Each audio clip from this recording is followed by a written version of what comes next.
Standard 3 subject English વિદ્યાર્થી મિત્રો, આપણો સ્ટાન્ડર્ડ 3નો ઇંગ્લિશનો સિલેબસ ફિનિશ થઈ ગયો છે, બરાબર છે. હવે તમારી એક્ઝામ નજીક આવી રહી છે, તો આપણે ઇન્ડેક્સ જોઈ લઈએ કે ઇન્ડેક્સમાં એટલે કે અનુક્રમણિકામાં આપણો સિલેબસ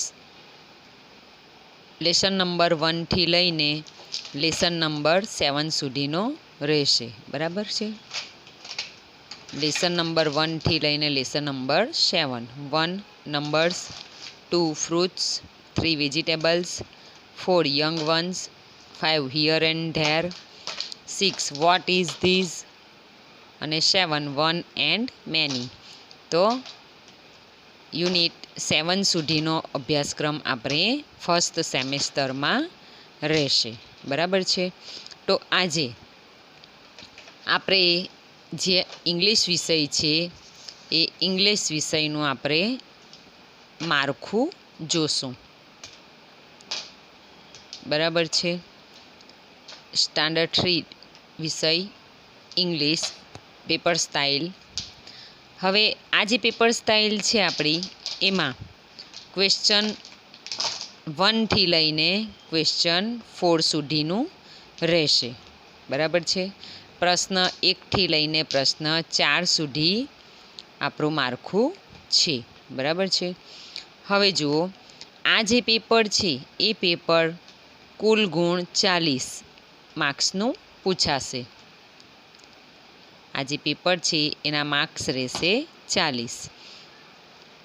હવે આ જે પેપર સ્ટાઇલ છે એના આધારે તમારે તમારી ચોપડીમાંથી વાંચવાનું રહેશે, બરાબર છે. ચાલો તો આપણે જોઈશું માળખું. પ્રશ્ન 1 અ, ચિત્રો ગણી સંખ્યા, અંકો અને શબ્દોમાં લખો.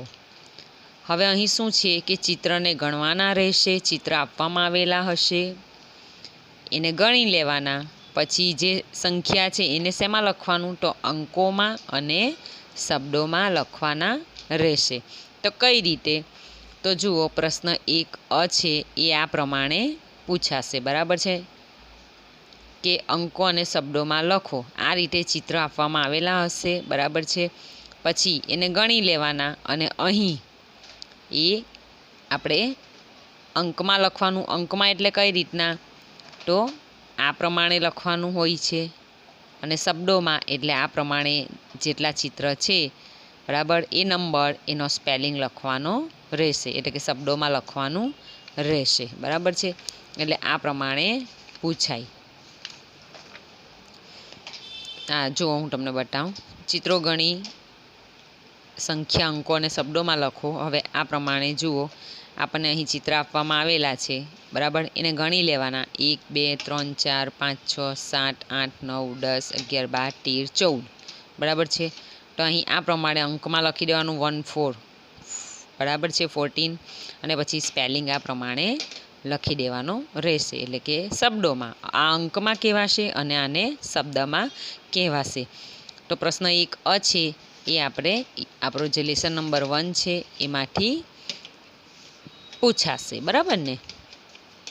પેપર સ્ટાઇલ પ્રમાણે એ છે. ત્યાર પછી છે પ્રશ્ન 1 બ. અને પ્રશ્ન 1 અના માર્ક્સ છે 4, બરાબર છે. પ્રશ્ન 1 બ, નીચે આપેલા ફરોના અંગ્રેજી સ્પેલિંગ સામે તેમના અંગ્રેજી ઉચ્ચાર લખો. હવે પ્રશ્ન 1 બમાં શું છે કે તમને ફરોના નામ આપેલા હશે, એટલે કે સ્પેલિંગ આપેલી હશે, બરાબર. હવે સ્પેલિંગ આપેલી હોય તેની સામે તમારે શું લખવાનું છે? અંગ્રેજી ઉચ્ચાર. દાખલા તરીકે તમને આ સ્પેલિંગ આપેલી છે APPLE, બરાબર છે. તો અંગ્રેજી ઉચ્ચાર કોને કહેવાશે? તો આને કહેવાશે. આને શું કહેવાશે? અંગ્રેજી ઉચ્ચાર. તો તમારે આ લખવાનું રહેશે કે APPLE સ્પેલિંગ આપ્યો છે, તો તેની સામે તમારે એપલ એમ લખવાનું રહેશે. આને કહેવાશે એનો ગુજરાતી અર્થ. આને કહેવાશે સ્પેલિંગ. આ છે ઉચ્ચાર, અને આને કહેવાશે ગુજરાતીનો અર્થ, બરાબર છે. એટલે આ પ્રમાણે રહેશે. ત્યાર પછી એના માર્ક્સ છે 2. ત્યાર પછી છે પ્રશ્ન 1 બોક્સમાં આપેલા શબ્દોનો ઉપયોગ કરીને ફળોના નામ લખો.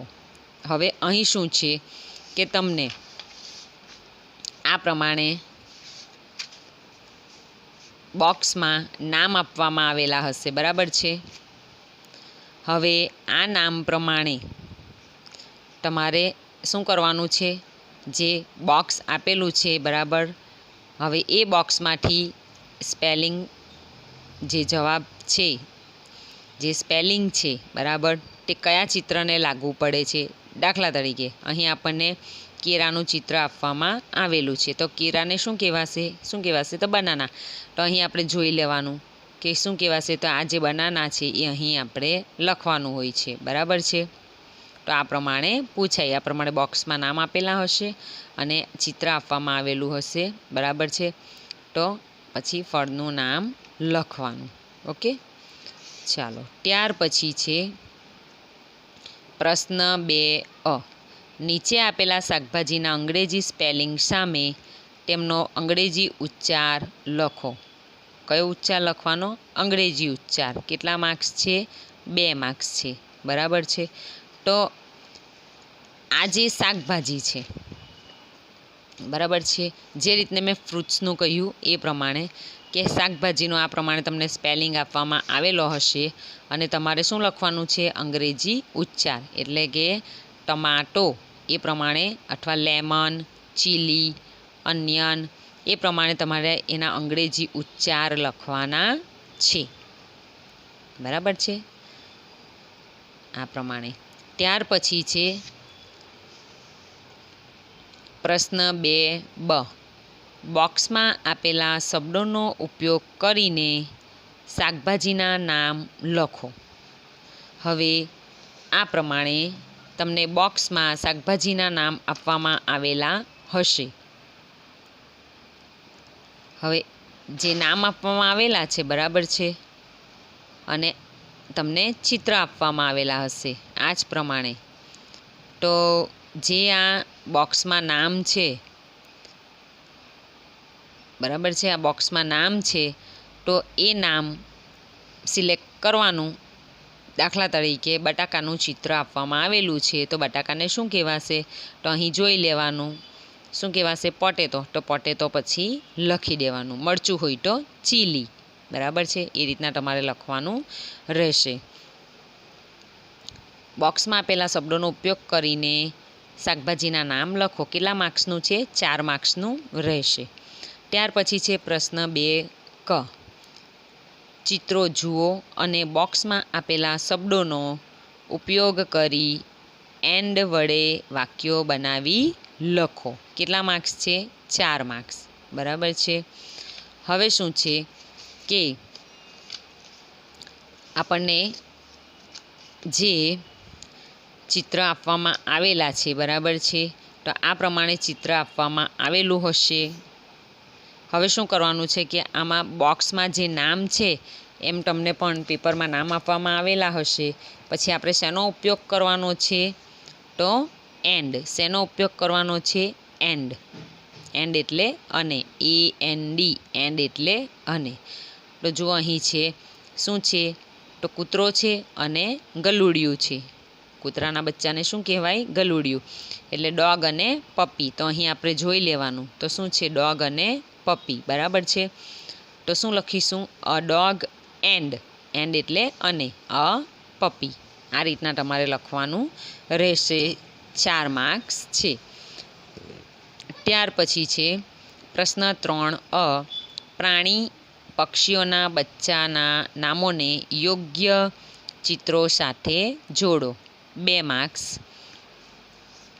હવે પ્રાણી અથવા પક્ષી, બરાબર છે, તેમના બચ્ચાઓના નામ છે. એટલે કે પ્રાણીઓના બચ્ચાઓને ઇંગ્લિશમાં શું કહેવાય? બરાબર છે.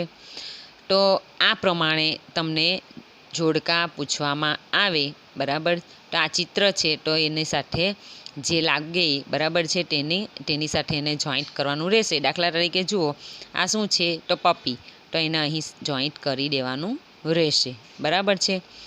એ પ્રમાણે પછી આ શું છે તો ચિકન, તો અહીંથી આ એ પ્રમાણે તમને પૂછાય। ઓકે, કેટલા માર્ક્સનું છે? 2 માર્ક્સનું, એટલે 2 પૂછાશે। પ્રશ્ન 3 બ, નીચેના વાક્યોમાં હિયર અથવા ધેરમાંથી યોગ્ય શબ્દ વડે ખાલી જગ્યા પૂરો। હવે શું છે કે હિયર અને ધેર વડે ખાલી જગ્યા પૂરવાની છે। કેટલા માર્ક્સ છે? 4 માર્ક્સ છે, બરાબર છે। તો એ આપણે આપણી ચોપડીમાં જોઈ લઈએ કે હિયર અને ધેર વડે ખાલી જગ્યા। તો જુઓ, અહીં આપણને આપવામાં આવેલું છે હિયર અને ધેર વડે ખાલી જગ્યા। તો આ પ્રમાણે તમને પરીક્ષામાં પૂછાય। હિયર એટલે શું થશે? અહીં, અને ધેર એટલે ત્યાં થશે। ધીઝ સાથે હંમેશા હિયર વપરાશે અને ધેટ સાથે ધેર વપરાશે, બરાબર છે। ધીઝ એટલે આ નજીકની વસ્તુ માટે વપરાશે, હિયર પણ અહીં, હિયરનો અર્થ શું થશે? અહીં, અને ધેટ એટલે પેલો પેલી પેલું, અને ધેર એટલે ત્યાં, બરાબર છે। તો આ પ્રમાણે ખાલી જગ્યા પૂછાય। ત્યાર પછી પ્રશ્ન 3 ક, ચિત્રો જોઈ કૌંસમાં આપેલા શબ્દોનો ઉપયોગ કરી પ્રશ્નોના ઉત્તર લખો। 2 ચિત્રો। હવે તમને ચિત્ર આપવામાં આવેલું હશે, બરાબર છે। પછી શું છે કે ચિત્ર આપવામાં આવેલું હશે એને જોઈ લેવાનું, પછી કૌંસમાં આપેલા શબ્દો, આપણને શબ્દ આપવામાં આવેલા હશે, એ શબ્દોનો ઉપયોગ કરીને પ્રશ્નોના જવાબ લખવાના છે। કેટલા ચિત્ર આપવામાં આવેલા હશે? 2 ચિત્ર। 2 ચિત્રના કેટલા માર્ક્સ રહેશે? તો 4 માર્ક્સ રહેશે, બરાબર છે। તો એ કઈ રીતનું પૂછાય? તો જુઓ, આ પ્રમાણે પૂછાશે। આ પ્રમાણે ચિત્ર આપવામાં આવેલું છે, બરાબર છે। સવાલ પૂછાયો છે, વોટ ઇઝ ધીસ?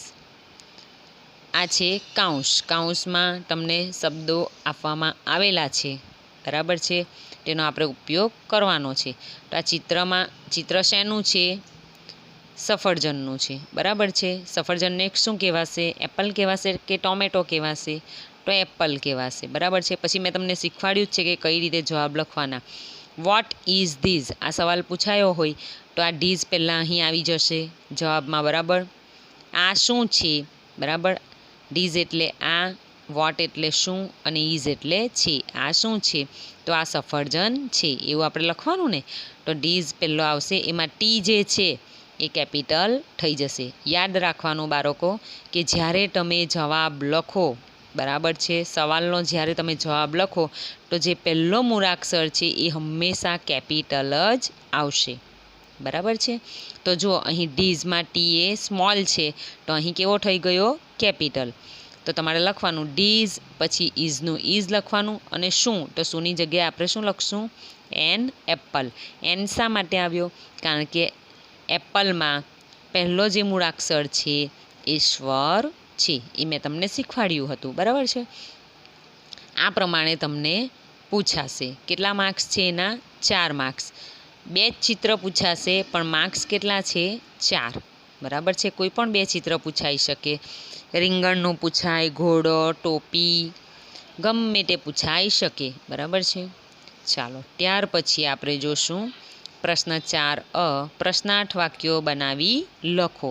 2 માર્ક્સ। હવે અહીં શું કરવાનું છે? પ્રશ્નાર્થ વાક્યો બનાવીને લખવાના છે। તો કઈ રીતે? 2 માર્ક્સનું પૂછાશે। આ પ્રમાણે જુઓ, તમને આ પ્રમાણે એક વાક્ય આપવામાં આવેલું હશે, ધીઝ ઇઝ અ કપ, બરાબર છે। હવે પ્રશ્નાર્થ વાક્ય બનાવો ત્યારે હંમેશા યાદ રાખવાનું કે છેલ્લે પ્રશ્નાર્થ ચિહ્ન કરવું ફરજિયાત છે। જો પ્રશ્નાર્થ ચિહ્ન તમે છેલ્લે નહીં કરશો તો તમારો અડધો માર્ક્સ કટ થઈ જાય, બરાબર છે। હવે કઈ રીતે તમે પ્રશ્નાર્થ વાક્ય બનાવશો? તમને મેં શીખવાડ્યું છે, છતાંય કહી દઉં છું। જો દાખલા તરીકે ધીઝ ઇઝ અ કપ, બરાબર છે। હવે આપણે એનું પ્રશ્નાર્થ વાક્ય બનાવવાનું છે, તો ઇઝમાં પહેલાં આઈ આવશે, બરાબર। તો આઈ કેવો થઈ જશે? કેપિટલ, એટલે ઇઝ આવશે, ઇઝ, પછી આવશે ધીઝ, અ કપ. આ પ્રમાણે ચોકડી આવશે, બરાબર છે. અને અ કપ પછી પ્રશ્નાર્થ ચિહ્ન. આ પ્રમાણે તમારે પ્રશ્નાર્થ વાક્ય બનાવીને લખવાનું રહેશે, જેના માર્ક્સ કેટલા છે? 2 માર્ક્સ. કેટલા માર્ક્સ છે? 2 માર્ક્સ. પ્રશ્ન 4બ, ચિત્રો જોઈ પ્રશ્નોના ઉત્તર યસ અથવા નોમાં લખો. 4 માર્ક્સ. હવે ચિત્ર જોવાનું અને પ્રશ્નોના જવાબ યસ અથવા નોમાં લખવાનું. તો આ પ્રમાણે જુઓ, ચિત્ર આપવામાં આવેલું હશે, બરાબર છે. અને જુઓ, ઇઝ ધેટ અ બોલ?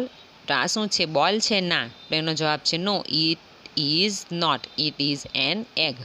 અથવા યસમાં હોય તો જુઓ, ઇઝ ધીઝ એન અમ્બ્રેલા?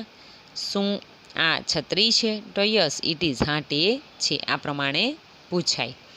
અને ત્યાર પછી છેલ્લો પ્રશ્ન જે છે, પ્રશ્ન 4ક, ચિત્રો જોઈ શબ્દો બહુવચનમાં લખો. 4 માર્ક્સ. હવે આ તો બહુ સહેલું છે, બરાબર છે, કે ચિત્ર આપવામાં આવેલા હશે અને એનું તમારે શું કરવાનું છે?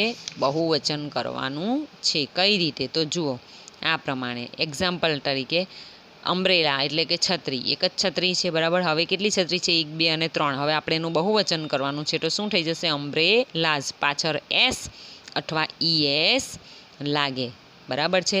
તમને આ નિયમ શીખવાડ્યો હતો ને?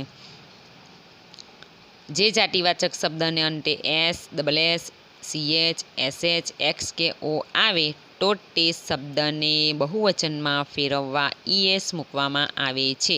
જો શબ્દમાં છેલ્લે આમાંથી તમને કોઈ પણ દેખાય, બરાબર છે. દાખલા તરીકે અહીં છે, જો ડીશ, તો એસએચ છે ને? તો જો અહીં એસએચ છે, તો એની પાછળ શું લાગ્યું બહુવચનમાં? ઈએસ. જો સાદા શબ્દ હોય તો ફક્ત એસ લખી દેવાનો, પણ આમાંથી કોઈ પણ શબ્દ તમને પાછળ આપવામાં આવેલા છે સ્પેલિંગમાં, તો તમારે પાછળ શું લખવાનું છે? ઈએસ લખવાનું રહેશે, બરાબર છે. તો એ કેટલા માર્ક્સનો રહેશે? 4 માર્ક્સનો, બરાબર છે. તો તમને આમાંથી પૂછાઈ શકે, બરાબર છે. બહુવચન આ પ્રમાણે કરવાનું. તો વિદ્યાર્થી મિત્રો, ધોરણ 3ની આ જે પેપર સ્ટાઇલ છે, બરાબર છે, કુલ ગુણ 40ના રહેશે. 40 છે એના માર્ક્સ. અને આ પ્રમાણે તમે વાંચન કરો તો પેપર સ્ટાઇલ એટલે કે માળખાના પ્રમાણમાં તમારે વાંચવાનું રહેશે, બરાબર છે. આ માળખા પ્રમાણે તમારે વાંચન કરવાનું રહેશે અને એના જવાબ લખવાના રહેશે. ઓકે. તો તમારે પરીક્ષા ફટાફટ નજીક આવી રહી છે, તો તમારે જે આપણી ઇંગ્લિશની ટેક્સ્ટ બુક છે એ ફટાફટ એના જેટલા ફન ટાઈમ છે એટલા વાંચવા માંડવાનું, બરાબર ને? વાંચવાના રહેશે. અને પેપર સ્ટાઇલને ધ્યાનમાં લઈને બધા જ ફન ટાઈમ તમારે મોઢે કરવાના રહેશે. Okay, thank you.